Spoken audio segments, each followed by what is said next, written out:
Okay, good evening and welcome to our Literary Cafe. My name is Helen Liu and I'm the Programming and Partnerships Manager at Cary Library. Before we begin, I want to take a moment to thank the Cary Library Foundation, whose support enables us to bring programs like tonight's event to you.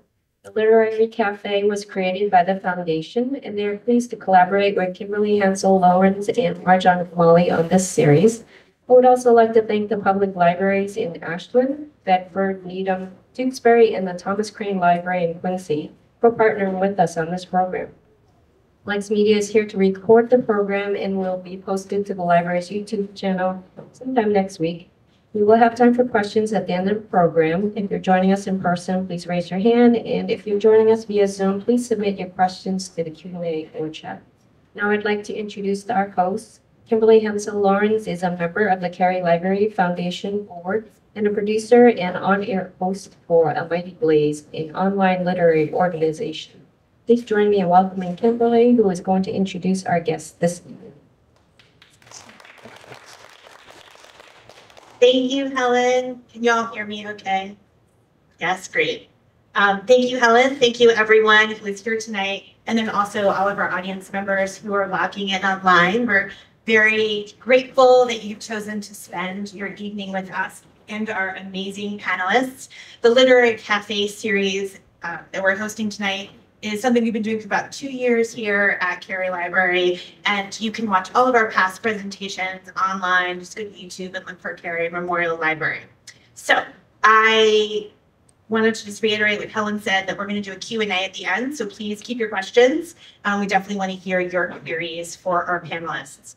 So perhaps you are like me in that you are fascinated by books and storytelling, perhaps even slightly obsessed by books and storytelling.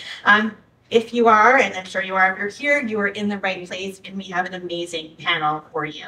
So let me introduce our speakers, and then we'll jump into our conversation.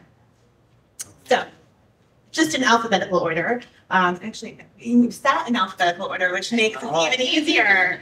So Autumn Allen is an educator and author of the historical YA novel All You Have to Do, which was a People magazine must-read for the fall of 2023 and a Kirkus Reviews Best Young Adult Book of 2023. She has 2 picture books coming out, Step on Board, Sculpting a Memorial to Harriet Tubman, and Answered Prayers. We're going to ask a little bit about that later so we can find out more about it and put that on our to-read lists. Autumn is a senior editor at Barefoot Books and a lecturer in children's literature at the Harvard Graduate School of Education. TM Blanchet is the author of the YA fantasy series The Neath trilogy, which includes Herrick's End, Herrick's Lie, and Herrick's Key. The last book just came out last month, this week. A few weeks ago. Trisha is a former reporter, magazine editor, and award-winning humor columnist. She's also a podcast director and founder of the nonprofit organization Operation Delta Dog, Service Dogs for Veterans.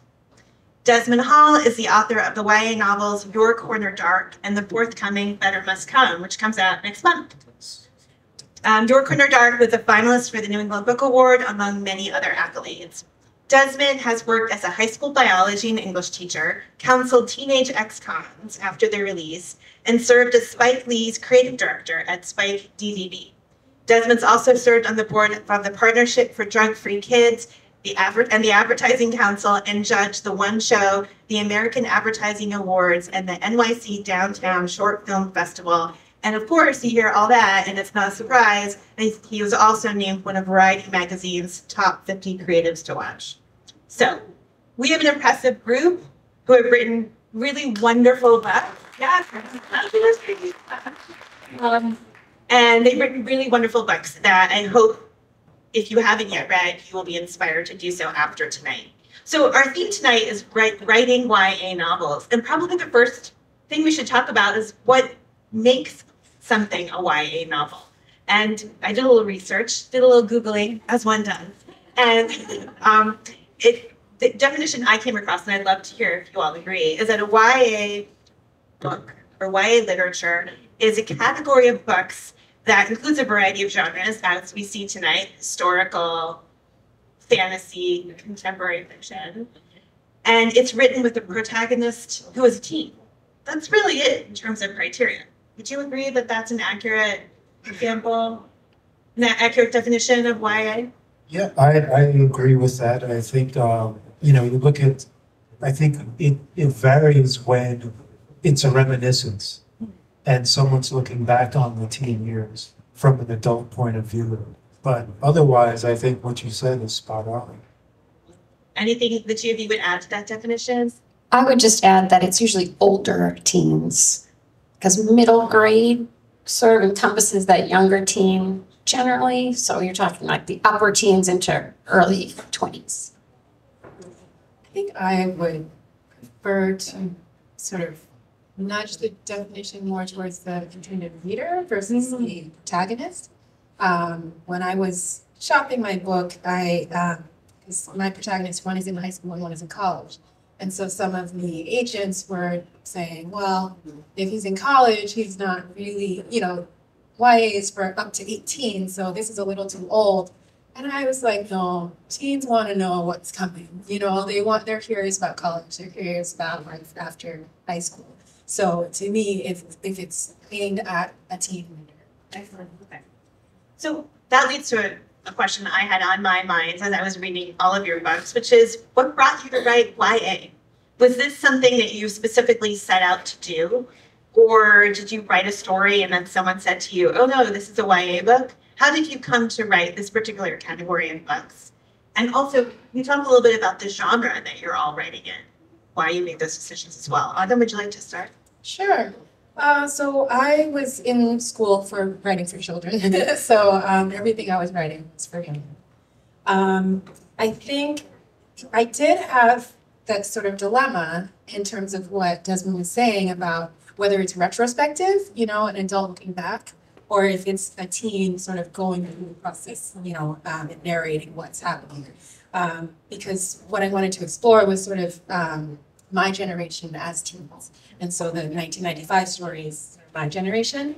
And it was very tempting to just say, well, we're all adults now. Let's look back and see what we've learned. And, you know, but then the closer I got to the character, the more I wanted to make it, you know. So I went from third person past to first person past and then to first person present, because it just like, it was partly getting more confident in understanding who the character was, but it was also getting sort of more in their shoes and sort of experiencing them now. I think something that teens sort of feel is the urgency of everything that's happening right now, you know?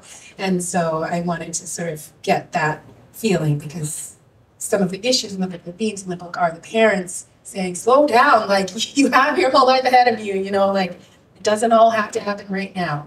And so that sort of difference in perspective on time. So that's all I can say. Thank you. Trisha, what about you? I had previously written adult. I did not set out to write YA, but this particular story just called for it. I had an image in my mind of this young man sitting in a support group setting, and he was really like worried about something that had nothing to do with the support group, and a friend of his was missing. And then the story just sort of evolved, and it became sort of a coming of age story. So we had to be a younger person to experience all these things for the first time. He couldn't be 40. So it just ended up that way. And the books are partially inspired by video games. Do you have any video gamers out here? I see one maybe. I'm a gamer. I love adventure games with lots of puzzles to solve. And I feel like I'm probably a little old to be playing them. So I feel like the audience for that is also younger than I am. So it just sort of naturally went in that direction. But I did not set out to do YA. But you did deliberately set out to write fantasy. Yes. Yeah. So this is fantasy. It's YA fantasy, technically YA portal fantasy, because the character goes through a portal into another world. The story is actually about a shy young guy from Boston who gets sucked into a magical portal and gets pulled into a dangerous world below Boston where there's lots of magic and nefarious things going on. And he has to find his way out. Maybe. And Desmond, what about you? Did you deliberately set out to write YA? Was that a choice all along, or did you happen upon it? Tell us a little bit about that. Yep, I am an accidental YA writer. Initially, Your Corner Dark was from 3 points of view. A conflicted Jamaican drug dealer, based on my uncle, a politician who is trying to do right but is doing wrong, based on another uncle, and a young kid who is a great engineering student who's just gotten a huge scholarship to study in America, based on my cousin. And so I wanted to tell this layered story of the complexities of Jamaican life. And the agents told me the point of view that they liked was that of the teenager. And so soul searching had to happen. And I sat down and because I had stepped away from advertising to write, and I thought, boy, this is not what I set out to do. And then I thought of, it's kind of important to speak to young people. So after a month or so, I started to rewrite, and I rewrote everything from the point of view of the 18-year-old. And it was interesting because when I wrote it, it was kind of this contemporary fiction, adult, teen pastiche. And then it went from coming of age. But then I realized that I climaxed the story in the middle. So then I spoke to the beloved Michelle Hoover, who teaches the novel incubator at Grub Street. And she told me, well, when you climax a story in the middle, that doesn't mean all is lost. What you can do then is just plot from there. So I was like, okay. So I plotted from there, and it became an institutionalized story where someone either joins an institution, destroys the institution, or commits suicide, figuratively. And so that's what I did to make that story happen. It was in the thriller, it fell into the thriller category, and that's where I've been. Fascinating. It's fascinating that the path to writing YA is different for everyone. I mean, I think that's like really important message about writing in general, so that everyone gets there in a different way. One of the things I noticed in all of your books is that you all tackle really intense topics: poverty, violence, crime, loss, grief, murder, domestic violence, racism, protest. It's also balanced with a lot of wonderful things like friendship and love and the power of learning. So you really do have that balance, but you tackle hefty topics. You don't shy away from them. And I'm wondering about the line that you have to balance along when you're writing a YA novel, writing for that YA audience, and taking on the topic of great weight. How do you approach that carefully and mindfully for your audience? Well, I'm not careful. I sort of, as a teenager, everything, it felt like everything under the sun or moon had happened to either me or friends, death, crime, economic issues, displacement. So, and I think kids are really smart. We, as a parent, the two daughters who tell me I'm not smart. Yeah. And I think, their brains, though not finished yet, are really malleable.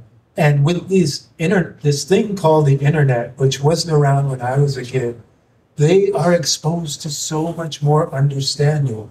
And they are free of fear. Because as a parent, it's like, I want to put bubble wrap on the kids, still. But the kids are like out there exploring. Everything is new. And I think putting that on the page is important. And I think for a thriller, it better be thrilling. And, I have an editor who I, also love, Caitlin DeLuey, and she will tell me when I go too far. Okay. And then we fight, and I lose. Josie, what about you? How did you walk that line? Yeah, I actually also have two teenagers at home.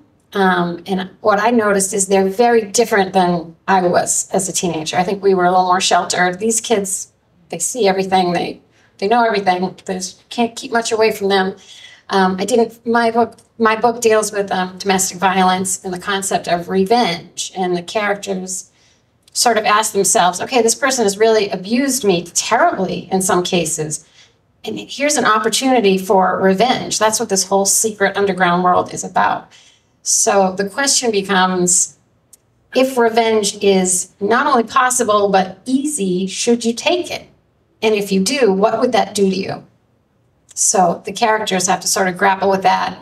And obviously some of them say, heck yeah, I'm gonna get some kind of revenge. And they see how that turns out.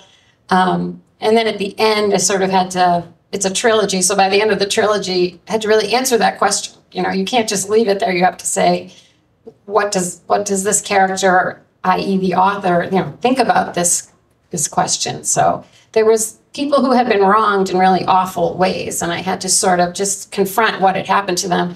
I tried not to be too explicit because I was very aware this is YA, and I was told by agents and editors that the so-called gatekeepers, the teachers and the librarians and the people that like that, they didn't want to see a whole lot of four-letter words. They don't want to see a whole lot of really explicit things. So I tried to walk that line between being realistic. You know, if someone had done these things to you, you probably use a few four-letter words. So those snuck in once in a while. But for the most part, I was careful to try to keep it not too explicit.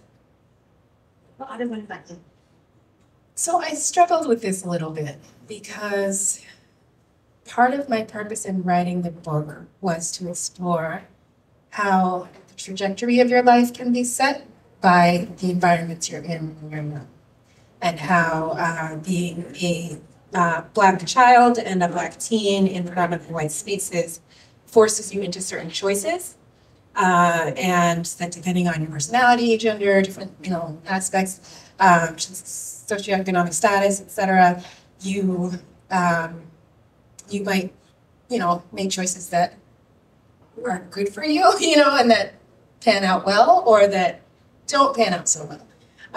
And so I really wanted to, I was taking all the time to dig into this and to, explore what can happen. And I wanted adult readers to come away devastated because I'm devastated, because I've seen devastating things in my family, in my life, and I wanted readers to understand this is life or death. Yes, they're at prep school. Yes, they're at the Ivy League, colleges, but this is life or death, in terms of when they become an adult, what's their life going to look like. So I wanted to basically make it a tragedy. I wanted it to end, with the reader being like, oh my goodness, we really need to fix society. Everything's horrible. My agent, was the one who sort of reined me in and said, we're writing for teens. They have hopefully a whole future ahead of them. Do you really want them looking at the world in their future thinking there's no hope? And I stewed on that for about a week. And then I said, yeah, it's fine, okay, I guess I'll give it a little more, hope. And so I still had, some bad things happen, but I sort of gave some nuances at the end of, if you have your community, if you have your family, you at least have a basis from which to go. So. Yeah. I think that's such an amazing point, and to get to that place of optimism versus not even negativity but reality. And I struggle like that with my wife when we talk about my kids, whether they get into a certain college or not. And I'm the eternal optimist and she's the realist, but it depends on the person that we're speaking to. So when you made that choice, did you have to change a lot of stuff? I ended up writing an ending that I didn't like. I liked it because it sort of wrapped things up and it felt like an ending, like you get that feeling like, oh, it's done, like at the end. And so I liked that. But when I talked to my agent, I said, hey, I don't like this ending because it feels too bookish. She's like, what does that mean? I said, I don't know, it just feels like a book. Like, you get to the end of the book and the end and everything's wrapped up. And she's like, oh, you poor thing, you wrote a book. That's not what you're trying to do. I was like, okay, I guess.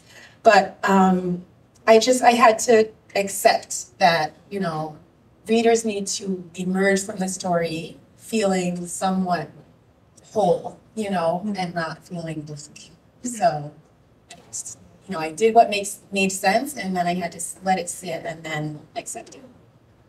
All of your books have, when I read them, I took away that all of your books have a great deal of compassion for your characters, a great deal of compassion for the stumbling, difficult phase of life that they're in and the challenges that they're facing. And I really was so, I think that was the hope I took from it, was that there was compassion for these choices they were making, sometimes the wrong choices, sometimes the choice that everyone around them said not to make, but they knew inside of them that was the right choice. And I also saw this great character arc that they definitely all grew so much. You know, Ollie, who is the main character in Trisha's book, doesn't really like himself very much, doesn't really believe in himself, and you wrote a trilogy, so you're bringing out, Ollie goes through a lot, rewrites, and he definitely by the end believes in himself more, has a community. Sorry, spoiler. And Desmond, you know, Frankie goes through, there's this wonderful scene in your book when Frankie is realizing that if he listens to his inner voice, then he is never wrong, that he follows his instincts. I think that was a scene I read again, and I thought there are adults who struggle with listening to their inner voice.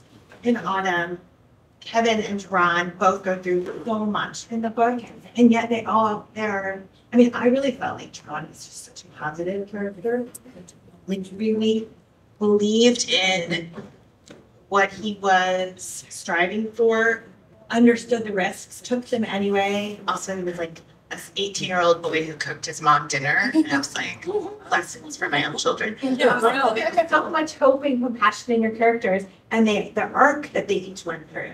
I wondered if you could talk about that process of writing growth for a character. How do you establish that in a novel? I think we all just read it and take it for you know, now it is great. The author did a wonderful job. What's your process when you sit down to read them? What are some of the key steps we want to take, key things to keep in mind? It's actually challenging for me because I think, like a lot of authors, you just love these characters. They're real to you. They exist in your mind, and you don't want to give them any problems. So for my first draft is always, I'm just too nice to them. And then I realize, okay, we got to make this much harder. We've got to make them make all these bad decisions and take all these wrong turns. Yeah, and at the beginning, Ollie has a lot of struggles with self-esteem. He's overweight. He's in a support group for weight loss. And as I started to write the book, I thought, oh, well, that's his issue. You know, that's what he's going to overcome. And then as I kept going, I realized, no, that's not his issue at all. That is a side effect of his issue, which is he's lonely. And he doesn't know how to connect with other people, either his age or other ages. And there's various reasons for that. But so it was funny, in the course of writing, I realized what his issues were as he interacted with other characters, and I saw, you know, what his struggles were and what his past had been. And it makes you see what his future can be. So then you start writing toward that. Yeah, sure. So I did a lot of studying the craft. And one of the important tools that I learned was what does the character want versus what does the character need? And so that question of what the character needs, they may or may not be aware of, that for me was the growth arc, you know? And so what is this belief, you know, in the beginning that's holding them back, or that's, you know, making them clash with themselves, with their environment, with others, and what do they need character-wise in order to overcome that? And so, you know, whether it's people who come in the path or, you know, situations that they have to overcome. So that was really my sort of way of figuring out how to go.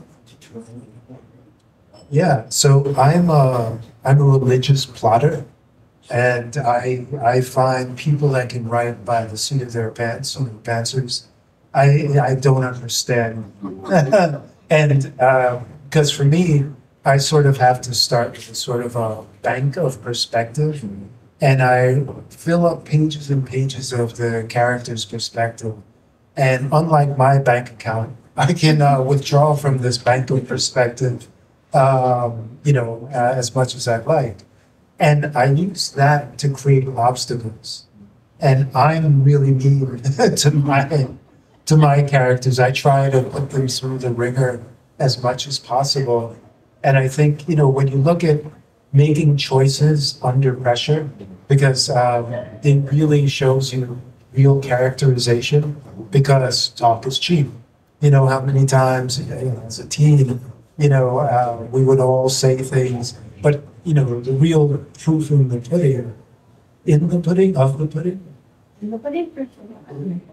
what? Okay, in the pudding, wherever that proof is, it's in their actions. And it's really those choices they make under pressure. And as you said, they change over the arc of the story. How did you make a teenager's voice come alive? I mean, I thought they all felt very authentically teenagers. I'm very aware from my own teenagers that my references are so dated, and I don't say fire. When something's good, my teenagers go, "Mom, it's fire." Yeah. Or bra. Alone. So how did you? Then it's very 2024. But how did you create voice? How did you cultivate that particular element of the story so well? You're not teenagers. How did you make sure that was authentic? Well, for me, it was, again, this is Jamaican culture. So going back home, and from, childhood, there's a social strata, and many times, you can speak in patois, yeah, chat out the language out there, and, you can, that Jamaicans many times can speak the Queen's English as well as patois. And there are different dialects of patois around the island. And it's also sort of based on someone's socioeconomic standing. So, kids without a lot of money tend to have like a deeper patois. Kids with more money or grown-ups that have a professional job, for the job, develop a different language structure. So I really worked hard, in particular, Frankie's case, right? He's one of these high-achieving kids that comes from little means. And his girlfriend, has, they have a lot of money. And she speaks very differently than he does. But they can both joke with each other because they both understand patois. And, it's sort of a way of almost saying tough things, for people in that middle class can say that. So I sort of lean into the cultural background a lot of the kids. One of the hallmarks of fantasy, I think, is the timelessness of it. So I try really hard to make it as completely timeless as possible. So I use very, very few references to modern day, like no brand names. I think once I mentioned a cell phone because I had to. But literally, it's sort of supposed to exist forever in this weird fantasy space. And pretty quickly, my character goes to another alternative universe anyway, where they have their own way of speaking and objects we don't have and creatures we don't have. And he had to learn all that. So I didn't really worry too much about that, weirdly, but my first reader is my teenage son. So he is quick to rein me in if I said fire or something that wasn't cool. but I usually don't use any kind of slang anyway. And when in doubt, I'm just like, this is a Boston kid. What would a Boston kid say? Because that I know, I was a Boston kid. So. So I lucked out by writing historical fiction because I was a teen in 1995. The 1968 was a little harder because I wasn't around then and I don't really know, what the slang was, but I did get to do some research at the Schomburg Center in New York City. And I listened to some documentaries and different things that sort of gave me a sense of the sort of cadence of the speech, the way people talk to each other. And it was really interesting watching because the 1968 story happens on Columbia campus and during an occupation. And there's just a few audio clips of that time because it was such a big deal. It was all over the news, and it was a big deal. And so there are lots of pictures, and also I got to hear a few audio clips, and so that was amazing because I just kind of wrote it through, and then I just heard a few things on the audio, like "you dig," and I was like, oh, that's that's what they used to say. And so I got to, weave in a few references, pop cultural things. But generally for 95, it was my Thank you. And you have a great section in the back of your book where you detail all of the research that you did for the book, and definitely worth checking that out. So I always tell friends that when they see a book on a shelf in a library or a bookstore, it is a miracle because getting published is not easy. Can you tell us a little bit about your journeys to publication? How is it that you became an author? What was your path? I know, because you all have really fascinating backgrounds. And that's actually a second question I'm going to ask you all is how did your background doing so many other things, editor, humor columnist, reporter, advertising, how did all of those different teacher, many things, how did those different roles influence that path to publication as well? Yeah. So for me, I'm going to start back in high school. And I read Upton Sinclair's The Jungle, and I was floored. That changed a whole lot of the issues with the meatpacking industry in Chicago in the middle of the last century. And I was like, wow, a writer can do that? Because it really spurred a lot of political will. And so I thought, I want to be a writer. So I go to college and I study journalism, and a professor I really liked takes me and someone else out for beers and says, you shouldn't be a journalist. You're not good enough. So I was like, okay. So at that point on the Eastern Seaboard, if you wanted to make money as a writer, advertising was this one avenue. So I go get an internship by just blanketing my resume all over, and a creative director tells me in Manhattan they're hiring people off the street. So, here I am thinking I don't really have any credentials. So I put my resume and a couple ads I made up in a pizza box, and I fake my way into the place and deliver a pizza to the lady who made the beloved Louisa Robinson. And she hired me. And, as a rookie, and I ended up working for Spike Lee, as his creative director. And then I thought, and all this time I'm writing and I'm sending out manuscripts starting the old-fashioned way. You had to put the self-addressed stamped envelope and getting all the rejections, and which was good. I had a job because it helped with the stationery at 40. And so then I made a movie back when you could do an independent movie for pennies, and HBO bought it, which was cool, but it wasn't enough to have a career. So then I did a play thinking, oh, okay, I'll do that. And that did okay, but it wasn't the right thing. And then my wife, we're in Brooklyn, and my wife got a job at UMass Boston. And, we had to move from Brooklyn, and my fingernails, I think, are still on the concrete.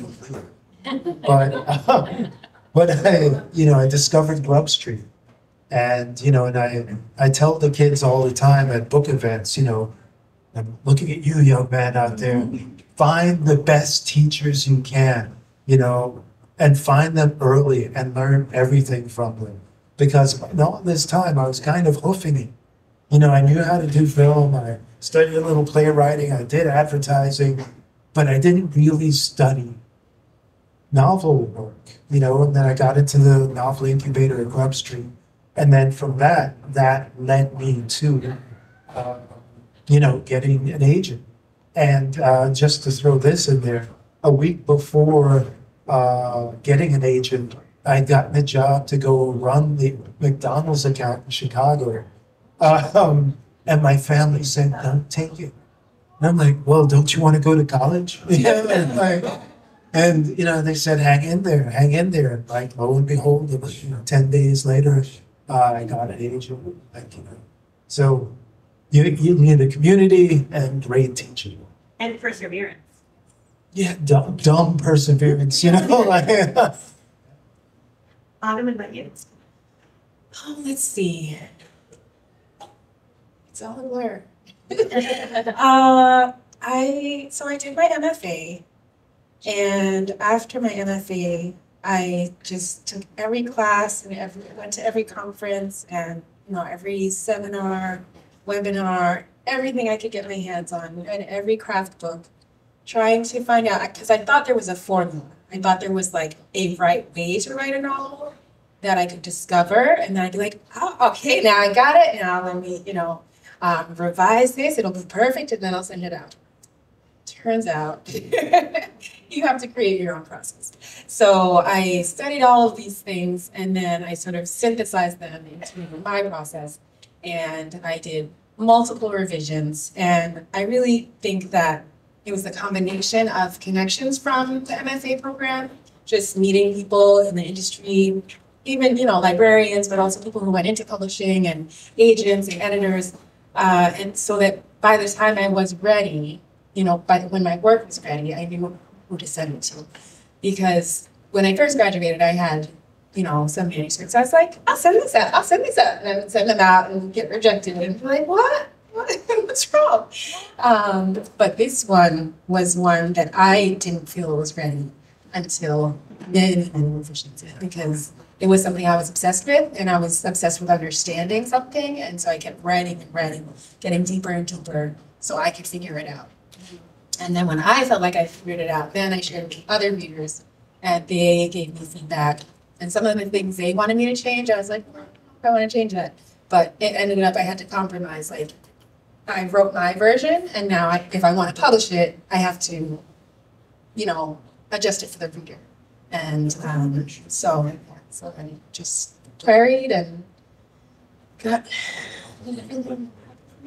So again, persistence. Yeah. Perseverance. Something to be.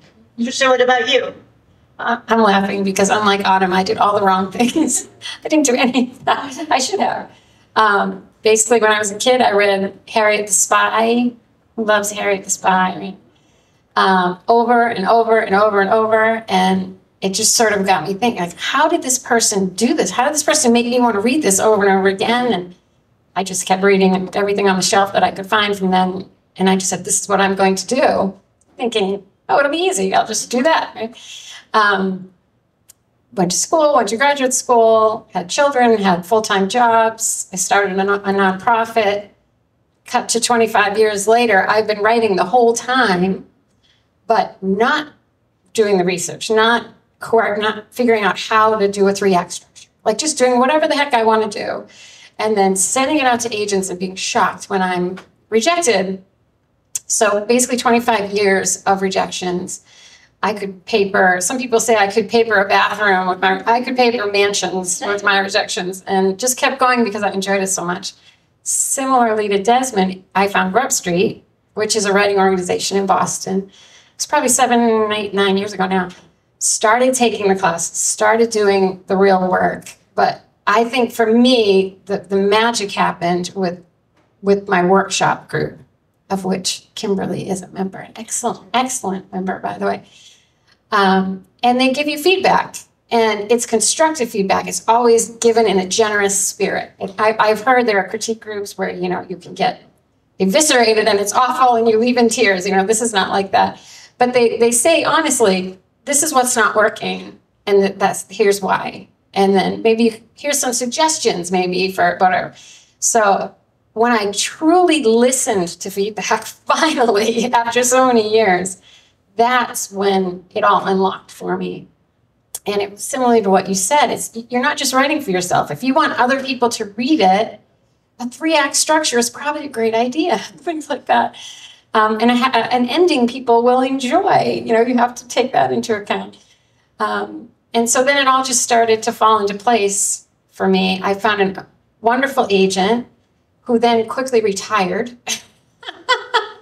Had to find another agent. So, it never ends. There's always, and the querying process of getting an agent. And then once you get an agent, the agent has to get you a publisher, which is a whole other stuff that can take years.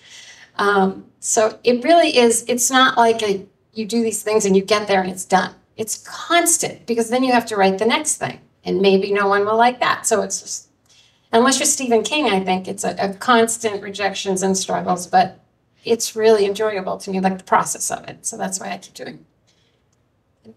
I love so much of what you just said, but I have to ask one question. Have you gotten this question where they ask you, are you writing, do you write for yourself? Well, who asked me that? Like, like on a podcast or, at a book reading or anything like that. Because I hate that question. Yeah. And I love what you said, because if you're writing for yourself, you just sit at home and Right. But if you're writing for a group, you're writing for others. So it's like, it's a non-question. It's like a conversation. Yeah. Instead of talking to yourself, you're now having a conversation with a reader. It's a perfect segue into my next question, but I'm going to hold it because Autumn has something to say. Sorry, hopefully while we're in the segue. Just on the topic of workshop groups, things really accelerated for me when I got into, we started as a critique group, but we really were an accountability group. And it was, by critiquing full drafts of our manuscripts, we had deadlines. And so we had to finish, and that, for some of us, that was the only way we would finish, is someone was waiting. Excellent. Community, perseverance, sort of big themes here, and keep going despite the rejection. Also, you're talking about writing for an audience, this conversation. So I'm so curious, as you go out in the world, or as you've gone out in the world talking about your wonderful books, which are right here, what's been your favorite conversation with a reader? Like one that just makes you think, oh yeah, this is why I did it. This is why I went through all those rejections and agents and editors and waiting for all these years. Like, that's the one. I think it's shocking sometimes when you get something back from a reader that tells you everything you intended to do. There's so many times, I'll hear something and I'll be, that's good, I'll take it. But wasn't really what I intended. Good, I'm glad you felt something from it, that's awesome.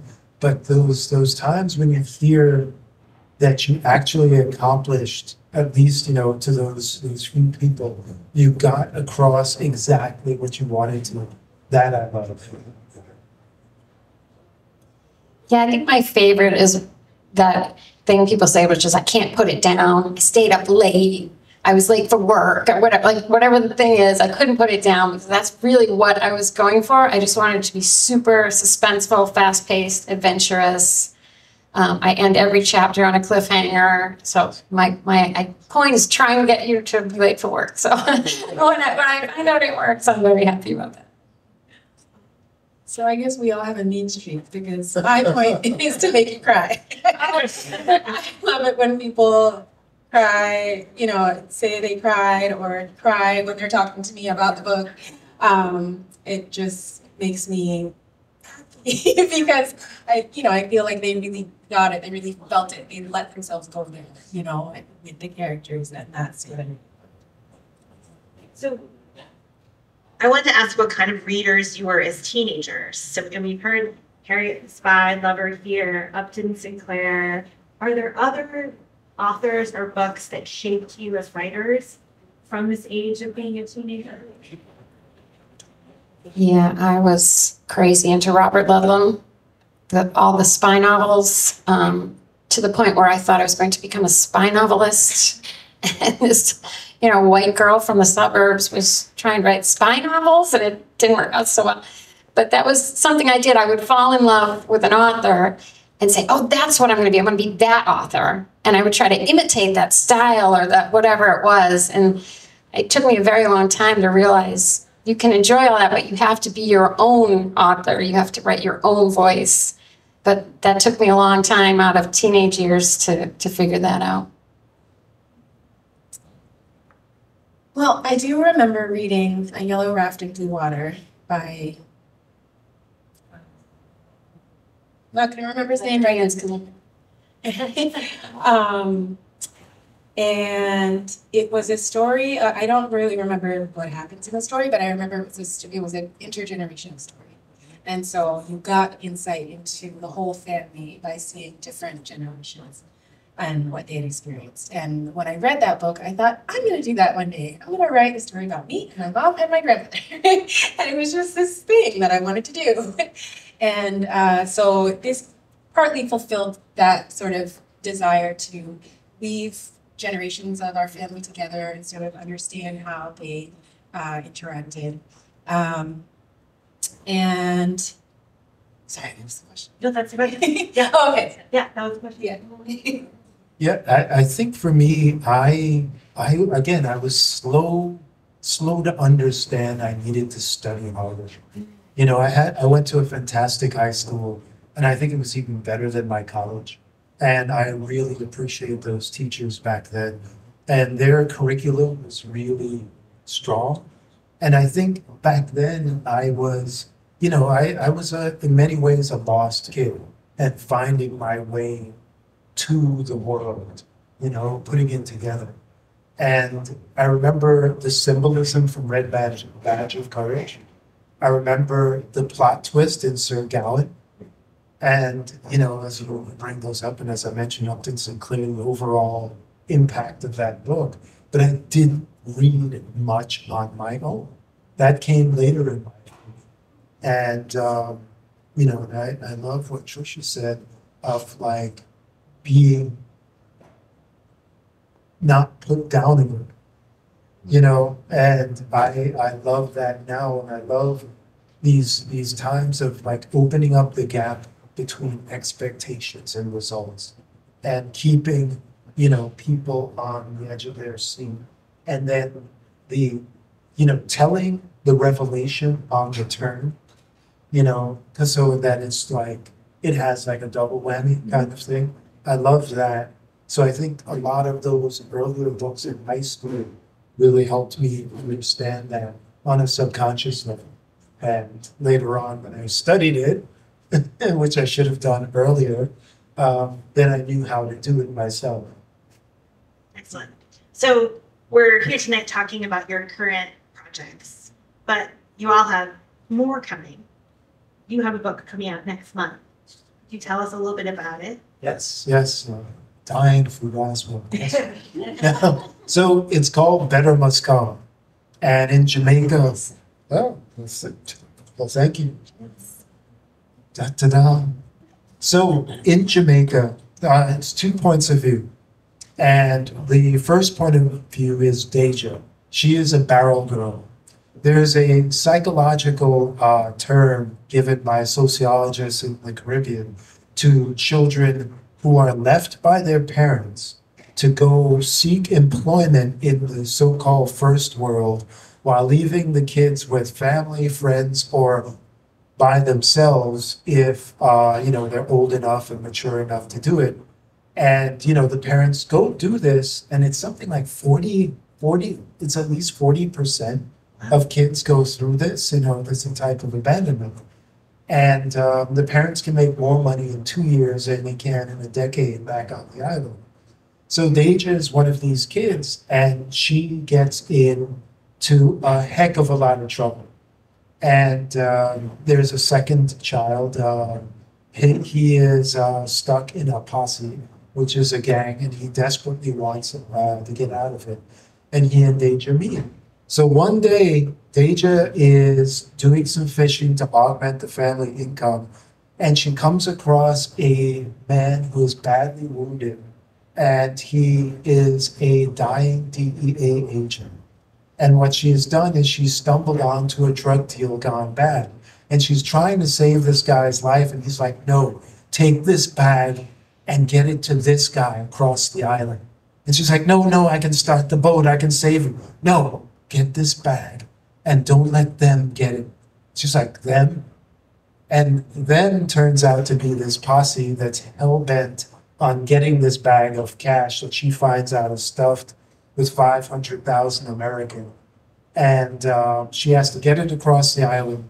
And that love interest, that kid who was in the posse, he is in that posse and he is also looking for her. So their lives intersect on this crazy journey across the island. And in the rewrites, what I discovered was that I was writing a version of the Odyssey. You know, like, right? Like how Odysseus has to find his way back home after the Trojan Wars. Deja has to find her way back home after this, you know, sort of Caribbean Odyssey. And, you know, I've layered in some Easter eggs. So there's a Cyclops, there are the sirens, you know, and there's the cattle prophecy, et cetera, the eagle's talons, and they all come into play. Excellent. Thank you. It's on June 4th. June 4th. Excellent. So definitely something to go pick up from your local bookstore or your library. Autumn, you have 2 books coming out. Yes, I have 2 picture books coming. Show off. Picture books. The thing about picture books is you can write them, 5 years ago, and it all depends on the art schedule when they're going to actually come out. So these might come out in the same year. Doesn't mean I wrote them at the same time. So one is called Step on Board, Sculpting a Memorial to Harriet Tubman.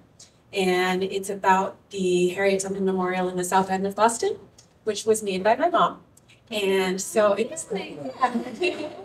and so it tells the story of a young girl watching her mom as a sculptor sort of figure out how to represent this amazing hero in sculpture. So that's coming out in 2025. It'll be illustrated by Aquan Holmes, which is super exciting. She was a friend of my mom's, and I'm getting excited. Oh, very great. Way to honor your mom.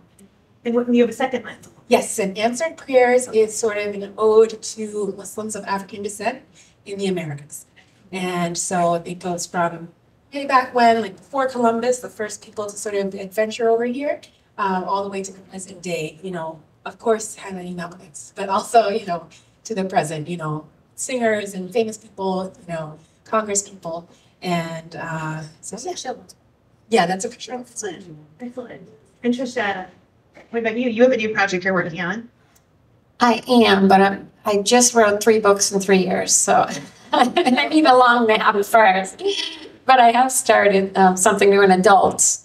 I'm not sure, it might veer back down to YA. We'll see, depending on the age of the character. But it's a little grittier, so I don't think it will qualify. But it's actually set in Lowell, Massachusetts, and it's tentatively called Mill City Murder. Excellent. But it's only about half done, so. Excellent. Excellent. So I have more questions, but I know our audience is waiting. So I'm going to check in with Marjan. Any questions from our online? Not yet. Not yet? Okay, well, to our folks online, we'd love to hear your questions. And what about everyone gathered here in Cary Library? We do. Sorry.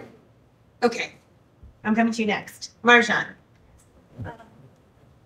Here we go. How did your novels change before and after your agent's edits? Were you happy with the end results? We touched on this a little bit, but maybe we can expand. Anything you want to add to what you said before about your revision process? Well, to go back to what you were saying about knowing how far you can go, there was a love scene between the love interests, Frankie and Nicole, and it was an entire chapter about, the awkwardness and, them being afraid, but trying not to come across afraid. And then the tenderness. And then, there's a turn in the scene. But my editor said it wasn't serving the story. So we reworked it to be something else, which helps the story in another way. It's interesting, when you get told you shouldn't go in one direction, I find that it's really helpful to not just patch it, but to actually rewrite the entire thing. And that feels like it gets a more satisfying answer. Trisha, Autumn, anything? The feedback I almost always get from agents and editors is they can tell I was a journalist because I was a journalist or newspaper reporter for a long time, and we worked in column inches. So they would say, you have 8 inches to tell me that whole story from beginning to end in what they call an inverted pyramid. So I got really good at writing very fast and short. So I write too short when I write a novel. And I just keep the action going and bang, bang, bang. And so the agents, they're always saying, more.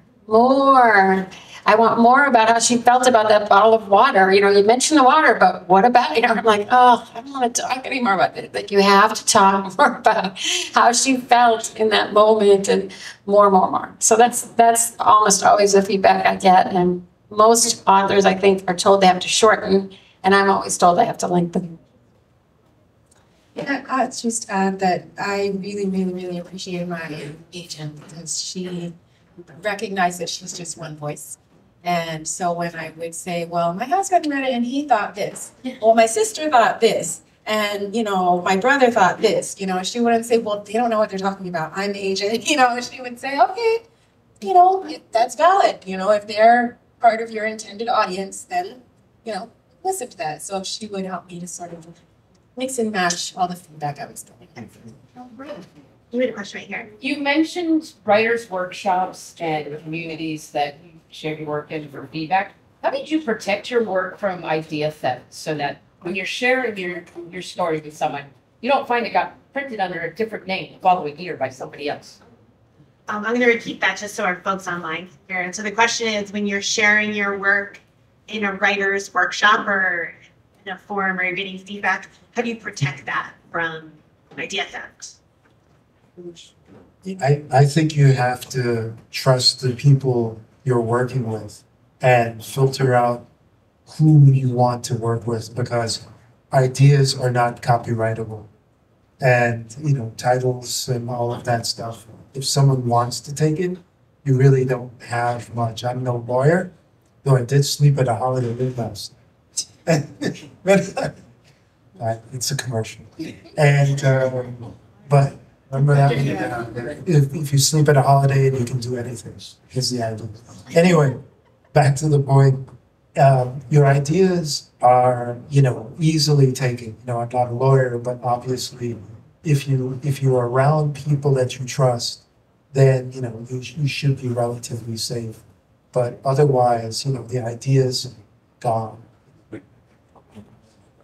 Well, one thing I've heard about protecting your work is to email it to yourself, to someone else, so that you have the date stamp of when you wrote what you wrote. But I completely do that. I didn't share my work with anyone I didn't trust. Any other, two questions. Great. Callie? I'm just curious, there may not be a difference, but do you find a difference between your leadership, like the YA leaders, and adults leaders, do they react differently, or do you think these ones? Again, I'm just going to repeat it for the online folks. So do you feel that there's a different response between YA readers or teens or adults reading YA? Did I get that right? There's a response to your work. Well, a large part of our market is adults, which is interesting, you know, and I think the people that appreciate YA, you know, as adults and not young adults, they you know, take it kind of like the kids do. They just have that perspective, and which is really cool. I think people that, you know, so there's some people that just won't read YA because it's that category, which is kind of stigma, and, you know, they're just not part of the target.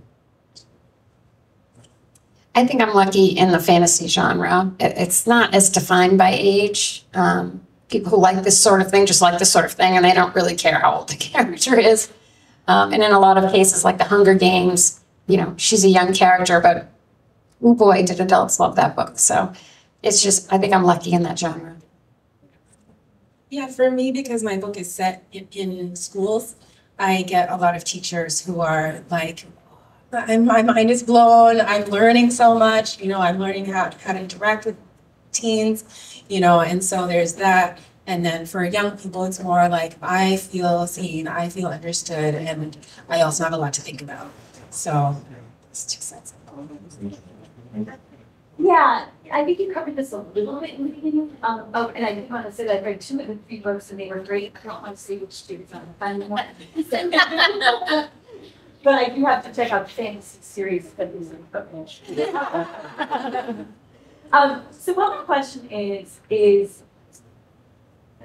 the difference between YA and adult. I know we talked about that a little bit at the beginning. But I remember I was like doing this, it was actually more of a nonfiction thing, but the professor was like stuck her nose up to someone who was doing a YA nonfiction book. Oh, it's simplistic, it's this and that. I mean, something that I've noticed kind of the YA books I read tend to have a little dialogue, maybe less description than I might see in an adult book. But I'm wondering from your perspective, what do you see as the main difference if you were to set out to write YA with these adults? What would, besides the fact that you're writing more for teens and age and or So what are some of the differences between writing YA versus adult? Right? Sorry. Yeah. Like if you were to set out to do that, maybe what might be a piece of advice you might give someone?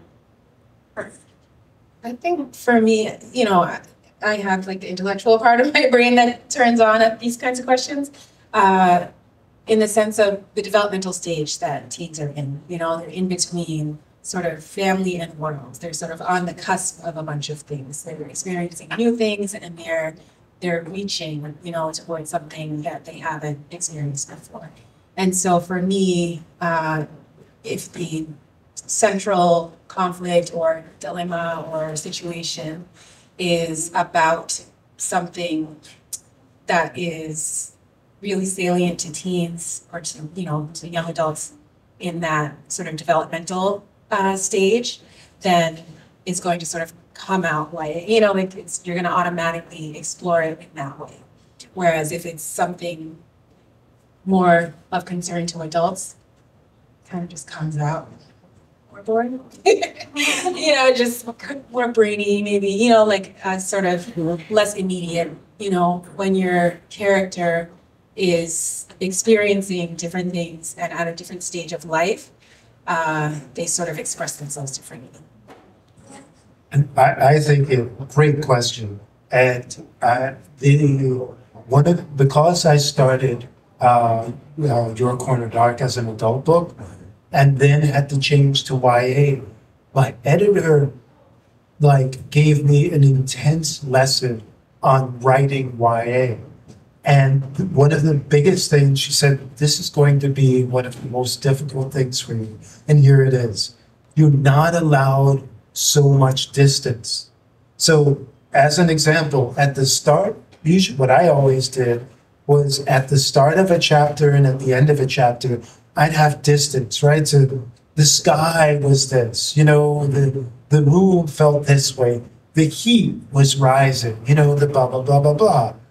You're not specifically allowed to do that, at least, you know, in her world of YA.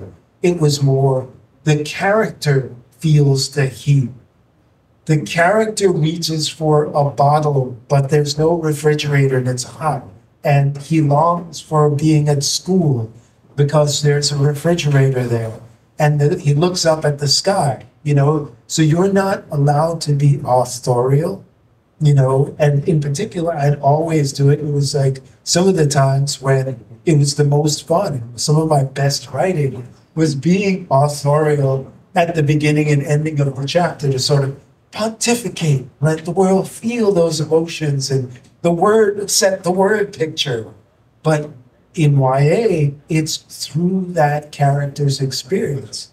And it was really tough at first, but then after a while, it becomes like a big advantage because as a kid, as a teen, everything is sort of new, you know, so there's an excitement to it. You know, if it's the first time something has happened, or, you know, third or fourth, there's more of a thrill to it than a more jaded adult one.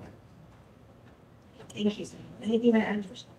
You know, I was just thinking the same thing. It's like so many things for the first time. So there's this level of excitement and disgust sometimes and astonishment. And I can just think back to my own. We have a friend, Joe Moldover, who writes excellent YA if you're looking for a great book. And he said he's just sort of trapped in that time of life in a literary way. Like he's just fascinated with this time of life because there's no other time like it. Like it's just, the world is opening up in front of you and it could go in any direction. And that makes for some interesting plots and writing. Excellent. So I know we're coming to the end of our time together, so I think we have time for one more question. Monica? We've talked a lot, or you all have talked a lot already about the differences with YA and adult. And I was just wondering, one more thing that we need to touch on is just plot structure. Is plot kind of fundamental to all stories, or is there are there differences for YA? Oh, the hardest question at the end. So is plot fundamental to all stories? Are there differences for plotting YA novels? Like, we could talk about plot for like hours. Yeah. I'll jump because I love plot. You know, I study story structure day and night. You know, like I nerd out, you know, whether it's the McKee story class or Save the Cat or, you know, some stuff from the beloved dear departed Mike Nichols, the movie director. You know, they have great things on plot. And what I kind of do is I love this thing where you can take these different story structures and remember I'm old. So you remember when you could like lay vellum over a projector and you could layer the pictures? And I guess you young people out there can do that with computers and all that. But I love to layer different plots and different story structure techniques onto each other and pick and choose, you know? So one of the greatest things I discovered, I just want to share this because I thought it was amazing, is I studied so much story structure, but I thought, okay, I've kind of seen most of it. But then I found this one out that at the midpoint of your story, it's an amazing thing to turn your story if your character becomes aware of their flaw at the midpoint. And I was like, wow, you know, so you see the flaw early on, right, in the first act, even before the inciting incident. You build on it, and you can even have characters tell it to a character, you know, and they like go, wow, oh.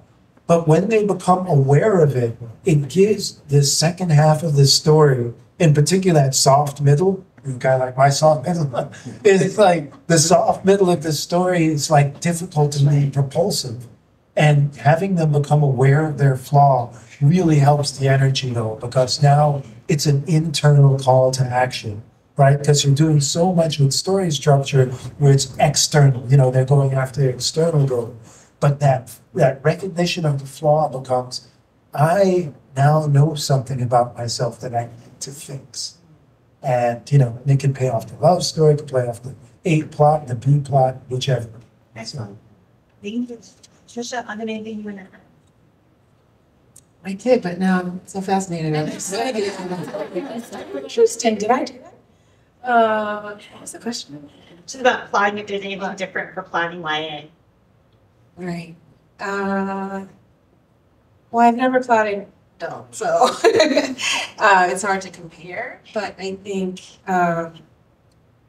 with plotting YA, I used a lot of, I just studied the novel, you know, so I didn't, there aren't that many books out on, you know, specific to YA novels, so I just read, you know, like Desmond, I read everything I could get my hands on about plot, and I used Story Genius, that was one, and so it was pretty much, I just applied the adult format to YA, so I would be biased in favor of, it's all the same. Yeah, I think a good story is a good story. I don't think it matters how old the main character is. Excellent. Thank you so much for being here tonight. Hey. Thank you. Your books are really, really terrific, and I encourage you to check them out if you haven't already. I had the privilege of spending time in women's stories, and you know, they're the kind of books I'll be thinking about long past the last chapter. So I hope you check them out. Thank you, everyone who was online for being here, and all of our audience members in person. Thank you very much to the staff here at Cary Library, Marielle and Ringo, the wonderful Helen Liu, and all the librarians for their input. We really appreciate their support and yours as well. And of course, thank you.